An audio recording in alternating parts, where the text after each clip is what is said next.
kewajiban kita sebelum kita meninggal. Kewajiban yang pertama adalah belajar ilmu waris. Ya, sebagaimana yang sudah pernah kami sampaikan pada pertemuan sebelumnya, Rasul Shallallahu Alaihi Wasallam bersabda, "Ta'allamul faraidh." Belajarlah kalian ilmu faraid. Ya. Ini perintah dalam ilmu usul fikih itu al-amru yadullu 'alal wujub. Perintah itu menunjukkan arti wajib. Ya, selagi tidak ada dalil yang menunjukkan makna yang lainnya. Ya. Sehingga kita harus tahu sebagai seorang muslim, setidaknya kita menjadi duta untuk keluarga kita. Nanti ketika ada pembagian harta warisan, ya, ketika ada yang meninggal di antara keluarga kita, di rumah kita, itu kita bisa membagi dengan benar, ya, bisa membagi sesuai dengan perintah Allah dan perintah Rasulullah Shallallahu Alaihi Wasallam. Karena konsekuensinya berat, sebagaimana yang sudah kita sampaikan. Yang tidak mau mempraktekkan pembagian warisan sesuai dengan perintah Allah dan Rasulullah, ya, wa may ya'sillaha wa rasulahu wa yata'adda hududahu yudkhilhu nar. Dan barang siapa yang melanggar Allah dan Rasulnya dan bahkan menentang hukum-hukum Allah, ya. Ini maksudnya adalah hukum-hukum warisan. Karena ayat sebelumnya, ayat 13, ayat 12 itu membicarakan tentang warisan. Kemudian Allah tutup pembahasan itu dengan wa may ya'sillaha wa rasulahu wa yata'adda hududahu. Yang enggak mau membagikan warisan sesuai dengan perintah Allah dan Rasulnya, bahkan dia menentang, ya, dia menganggap bahwa cara Allah membagikan warisan mungkin tidak lebih baik.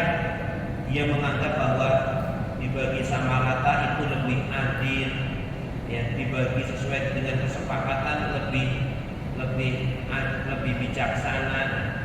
Maka ini sama saja menentang hukum Allah.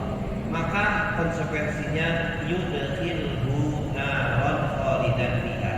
Allah langsung turun tangan memasukkan dia ke dalam neraka khalidan fiha, kekal di dalamnya, walahu adzabun muhin, dan baginya azab yang menghinakan. Kemudian yang kedua, kewajiban pewaris adalah mengajarkan ahli waris.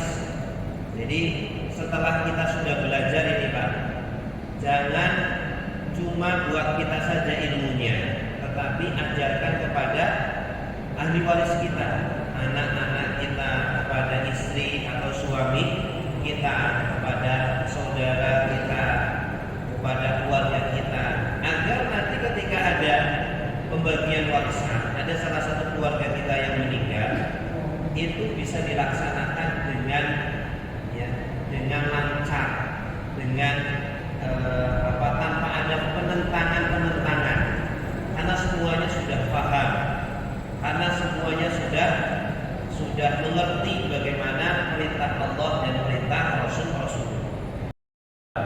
Di mana pewaris bisa diwarisi hartanya adalah sudah wafat secara, ya, hakiki atau hukmi, gitu. Secara hakiki artinya apa? Sudah real, hakiki itu sudah betul-betul dipastikan, hakul yakin, pewaris ini sudah meninggal.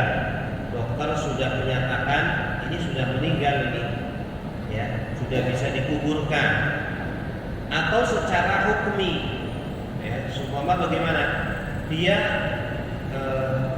menghilang dalam jangka waktu bertahun-tahun lamanya, ya, sehingga kabar sudah tidak ada, dimungkinkan, dikira-kirakan sudah meninggal. Ini namanya meninggal secara hukmi, sehingga nanti pengadilan menetapkan bahwa fulan ini sudah meninggal. Sehingga ketika sudah ditetapkan oleh hakim, maka bisa dibagikan harta warisan. Ini syarat yang kedua. Nah, ini banyak yang tidak memahami syarat yang kedua ini, sehingga masih hidup, ya, dia sudah bagi-bagi warisan. Padahal syarat pewaris untuk membagikan harta warisannya dia harus meninggal dulu, baik secara hakiki atau secara hukmi. Kemudian yang ketiga, syarat pewaris harus punya harta, ya. Karena kalau nggak punya harta, apa yang akan dibagikan? Orang tua kita meninggal, mau dibagikan warisannya, ya syaratnya harus punya harta. Kalau nggak punya harta, ya punyanya hutang bagaimana? Ya nggak ada warisan hutang. Ya kalau hutang